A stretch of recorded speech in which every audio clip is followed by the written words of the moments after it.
धृतराष्ट्र को इस युद्ध का सबसे बड़ा खलनायक माना जाता है। सोसाइटी के अंदर जब भी ये धृतराष्ट्र सिंड्रोम रहेगा, नेपोटिज्म बढ़ेगा। एक नया सिंड्रोम, एक बीमारी है धृतराष्ट्र। आज एंटरप्रेन्योर अपने इनकेपेबल बच्चों को आगे बिजनेस से बढ़ाना चाहते हैं, पॉलिटिकल लीडर्स भी यही करते हैं, कॉम्पिटेंट आदमी पीछे रह जाता है। सीईओ के नाम के पीछे पिता का सरनाम लगाए, सरनेम लगाए, इसीलिए वो सीईओ बना है। धृतराष्ट्र का एक और नाम होना चाहिए इनडिसीजन। नेपोटिज्म वर्सेस मेरिटोक्रेसी की गेम है। धृतराष्ट्र केवल आंखों से अंधे नहीं थे, वो मन और बुद्धि से भी अंधे थे। You should learn what to be from Krishna and what not to be from Dhritarashtra। ये पहले श्लोक का पर्पस है।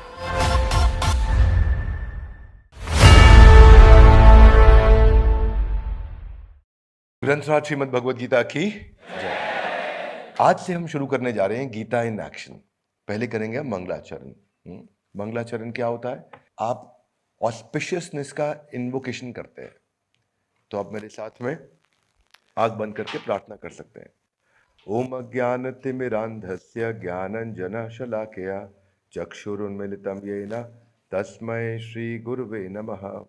हरे कृष्णा कृष्णा कृष्णा हरे हरे, हरे राम राम राम हरे हरे। जगत गुरु श्रील प्रभुपाद की जय। श्रील प्रभुपाद ने हमें अनुवाद दिया है इस भगवद गीता का, जिससे गीता को समझना आसान हुआ है। तो हम आज पहला श्लोक लेते हैं और वहां से चर्चा शुरू करते हैं। तो आप मेरे पीछे श्लोक दोहराइए। बोलिए, धृतराष्ट्र उवाच धर्म क्षेत्रे कुरुक्षेत्रे समवेता युयुत्सव मामका पांडवाश्चैव किम कुर्वतो संजय। अनुवाद। धृतराष्ट्र ने कहा, हे संजय, धर्म भूमि कुरुक्षेत्र में युद्ध की इच्छा से एकत्र हुए मेरे तथा पांडु के पुत्रों ने क्या किया। धृतराष्ट्र क्या बोलते हैं इधर? हाथा के लाई मामका पांडवा मेरे यानी कि उन्होंने अपने आप को पांडु से अलग कर दिया। पांडु जीवित है अभी? नहीं है। पांडु जीवित नहीं है। उनको क्या कहना चाहिए था? हमारे पुत्रों ने क्या किया, हमारे बच्चों ने क्या किया, हमारी टीम ने क्या किया, हमारे लीडर्स ने क्या किया, हमारी ऑर्गेनाइजेशन ने क्या किया, हमारी फैमिली ने क्या किया, मेरे और पांडु के पुत्रों ने क्या किया। इसका अर्थ क्या हुआ? पांडु कोई अलग आदमी है, पांडु कोई गलत आदमी है और उसके साथ हमारा झगड़ा हो रहा है इस समय, और झगड़ा चल रहा है। ये गड़बड़ आदमी है पांडु। क्या किया उनके बच्चों ने, बताओ मुझको। संजय जल्दी रिपोर्टिंग दो। धृतराष्ट्र को इस युद्ध का सबसे बड़ा खलनायक माना जाता है। क्यों इस खलनायक माना जाता है? क्योंकि धृतराष्ट्र के हाथ में उस समय पावर थी। उसने नेपोटिज्म समझते हैं? सब समझते हैं। आजकल बॉलीवुड में आपने सुना है, उसने नेपोटिज्म का पहला बढ़ावा देने वाला पहला केस स्टडी है ये इतिहास में। बॉलीवुड में नेपोटिज्म की बात अभी शुरू हुई, पॉलिटिक्स में नेपोटिज्म की बात अभी शुरू हुई। ये पहला नेपोटिज्म का पब्लिकली अवेलेबल की wrong case study, illicit case study है। तो धृतराष्ट्र केवल आंखों से अंधे नहीं थे, वो मन और बुद्धि से भी अंधे थे। और इमेजिन करो, युद्ध होने से पहले एस्ट्रोलॉजर्स को इनवाइट किया। धृतराष्ट्र ने पूछा सारे एस्ट्रोलॉजर्स से, क्या होने वाला युद्ध में? एस्ट्रोलॉजर्स ने आकर के बता दिया कि आपकी सारी संतानें मारी जाएंगी, including Duryodhan, everybody will be dead. आगे पहले बता दिया। और जिस व्यक्ति को यह पता चल गया, उसके बावजूद उसका अटैचमेंट इतना स्ट्रांग है कि वो एक इंटेलिजेंट स्ट्रांग डिसीजन नहीं ले पा रहा है कि मेरे को गलत काम मेरी आंख के सामने हो रहा है और मुझे इसको रोक देना चाहिए। उसको लग रहा है जीते मरते किसी तरीके से हो सकता है मौका मिल जाए कि मैं पांडुओं से साम्राज्य ले लूं और मेरे बच्चों को सब कुछ मिल जाए। So you deliberately you are choosing a wrong path. That is Dhritarashtra. Dhritarashtra को मालूम है सब खत्म हो जाएगा, still he is unable to stop the battle. बंद नहीं करा पा रहे हैं वो युद्ध, उनको रोक देना चाहिए था वहीं पर ही। इसको बोलते हैं स्टेटस को ट्रैप। जैसा चल रहा है चलने दो। और हम लोग की लाइफ में ऐसा बहुत होता है। गीता इन एक्शन, हाथ आगे like come on, Gita in action. और ये स्टेटस को ट्रैप इतना बड़ा होता है कि आपको देखते देखते पता नहीं चल रहा कि आपकी संतानें मरने वाली हैं। सब everybody is going to die. मेरा पूरा साम्राज्य समाप्त होने वाला है, सब कुछ खत्म होने वाला है। तो धृतराष्ट्र का एक और नाम होना चाहिए इनडिसीजन। क्या नाम होना चाहिए? धृतराष्ट्र एक डिसीजन ना लेने का सबसे बड़ा उदाहरण है। ये वो व्यक्ति हैं, हाथ आगे लाइए, Gita in action. Everybody come on, Gita in action. ऐसा एक्शन लेना है गीता से। हमारे को समझना है कि मेरे लिए इसमें सीखने को क्या है।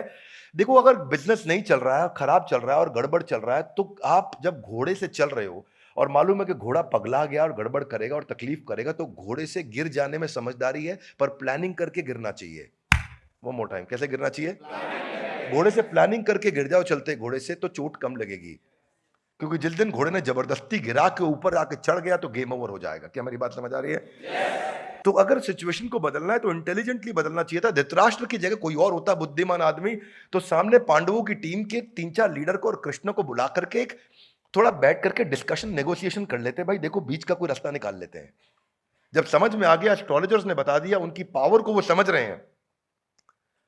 इसलिए when you have power use it, when you have power use it. लेकिन कैसे कैसे करेंगे उसको? Wisely, rightly, timely. इसको बोलते हैं WRT formula. One more time, come on, क्या बोलते हैं?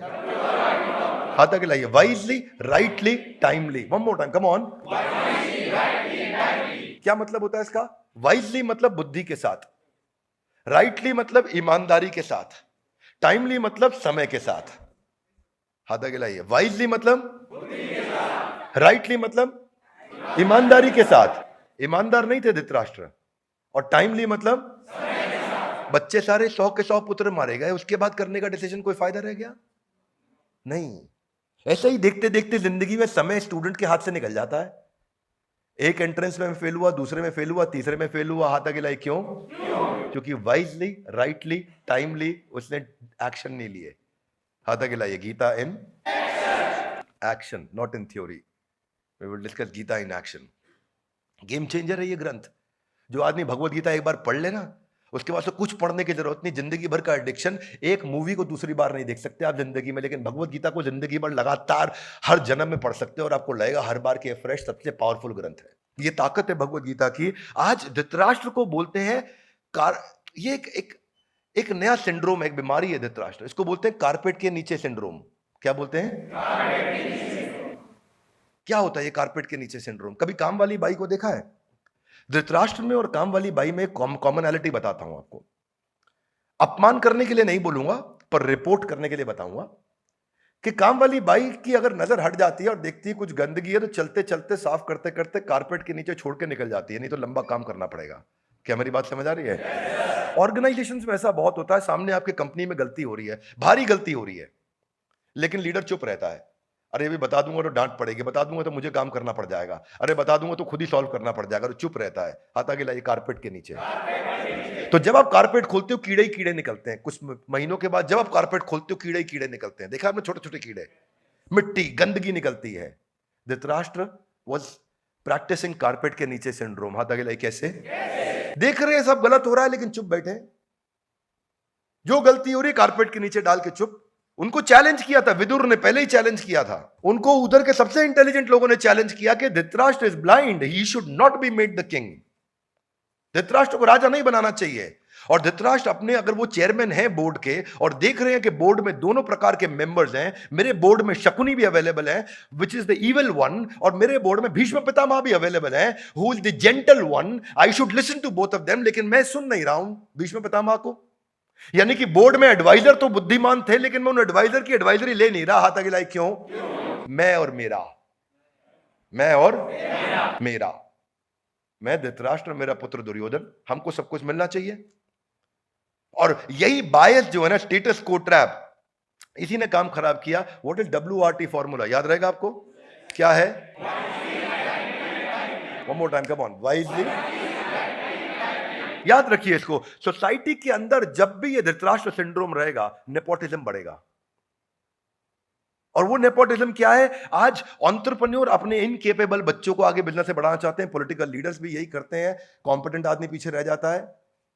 आज सोसाइटी में डॉक्टर्स, जजेस, लॉयर्स, चार्टर्ड अकाउंटेंट कई दफा ऐसा करते हैं कि जहां पे वो ऐसे एक आदमी को आगे बढ़ाते हैं, उसको पोस्ट देते हैं, पोजीशन देते हैं, इससे नेशन सफर करता है, इससे साम्राज्य, पूरा साम्राज्य सफर करता है। और स्टीव जॉब्स का हमेशा कहना है कि reason that privately owned company doesn't last beyond 3 generation, दादा पिता पुत्र के बाद खत्म हो जाती है प्राइवेटली ओन्ड कंपनी ज्यादातर। हाथ आगे लाइए। क्यों? क्योंकि सीईओ के नाम के पीछे पिता का सरनाम लगाए, सरनेम लगाए, इसीलिए वो सीईओ बना है, इसलिए नहीं बना कि वो कॉम्पिटेंट था। तो एक्शन क्या होगा? हाथ आगे लाइए। गीता एन एक्शन ये होना चाहिए कि अगर परिवार साथ में जुड़े हैं तो धृतराष्ट्र को बोलना चाहिए, भाई तेरा शेयर है, कंपनी में तेरा शेयर है, लेकिन काम कॉम्पिटेंट आदमी को करने दो, ऑपरेशंस कॉम्पिटेंट आदमी करेगा।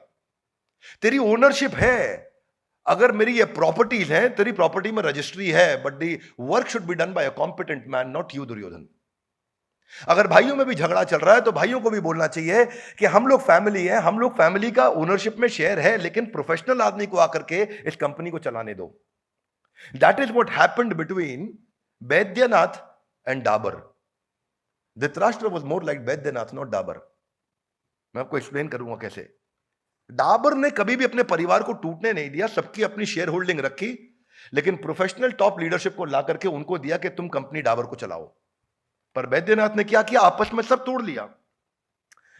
धृतराष्ट्र की इंटेलिजेंस नहीं थी, धृतराष्ट्र के पास डील को स्ट्रक्चर करने के बहुत तरीके थे। क्या मेरी बात समझ आ रही है आपको? कैसे धृतराष्ट्र डील को स्ट्रक्चर कर सकते थे। दुर्योधन, तुमको क्यों चाहिए साम्राज्य? बोला, पापा I want to enjoy, I want power, I want money, I want to celebrate, I want to relax. Okay Duryodhan, वो वैसे भी करा देते हैं, क्या टेंशन है तुमको? हाथा गिलाई कैसे? अगर पांडव ज्यादा कॉम्पिटेंट हैं तो हम पांडवों से नेगोशिएट कर लेते हैं कि तुम ऑपरेशंस को रन करो, तुम साम्राज्य चलाओ, साम्राज्य को प्रॉफिटेबल बनाओ, प्रॉफिट का 10% रॉयल्टी इनकम दुर्योधन को दे दो, वो चुपचाप बैठ के खाता रहेगा। क्या मेरी बात समझ आ रही है? टेक्निकली दुबई ऐसे ही तो चला है ना, पूरा यूएई ऐसे ही रन हुआ है। वहां जो शेख हैं दे आर इंटेलिजेंट दुर्योधन्स। हाथा गिलाई कैसे? कोई भी आता है, वहां यूरोपियंस आते हैं, अमेरिकन आते हैं, इंडियंस आते हैं, बिजनेस करते हैं, शेख को बोलते हैं इसको पार्टनर बनाओ, ये पैसिव पार्टनर है, जो आपका रेवेन्यू होगा उसका 10% इसको देना पड़ेगा। What is he? He is an intelligent Duryodhan. He doesn't want to work, he will make money, he will relax. तो धृतराष्ट्र के पास कई तरीके थे, पर धृतराष्ट्र का एक और नाम क्या है? इनडिसीजन। क्या नाम है? इनडिसीजन। वो डिसीजन नहीं लिया धृतराष्ट्र ने, इसीलिए गेम ओवर हो गया। तो वो डील को स्ट्रक्चर करने के इतने तरीके थे कि उनको बोलना चाहिए था, भाई देखो आप दुर्योधन रॉयल्टी इनकम ले लो, आप रेंटल्स ले लो पांडवों से, आप कुछ भी ले लो, हिसाब किताब बना लेते हैं, रिलैक्स करो, आपको एंजॉय करना आप एंजॉय करो, वो बेचारे मेहनत करेंगे, उनको करने दो ना। और वो ऊपर से ईमानदार आदमी भी है, वो तुम्हारा पैसा हक का मारेगा भी नहीं। किसकी बात कर रहे हैं? युधिष्ठिर की। युधिष्ठिर इतना ईमानदार है कि तुमने सेट कर लिया भाई तुम्हारे को रेवेन्यू का इतना परसेंट देना, युधिष्ठिर पक्का देंगे, तुम्हारे मांगने से पहले टाइमली पेमेंट हो जाएगी, तुम्हारे को पेमेंट साइकिल, वर्किंग कैपिटल कोई इशू ही नहीं है। When you got a very honest guy on the other side, बिना कारण के झगड़ा किया आपने। क्या मेरी बात समझ आ रही है? So people don't look at solutions. वो फंस जाते हैं अपनी ईगो में, और फंस जाते हैं ईगो में, और ईगो में फंसते कैसे हैं? उसको फंसने का कारण यही है कि जब उनको दिखना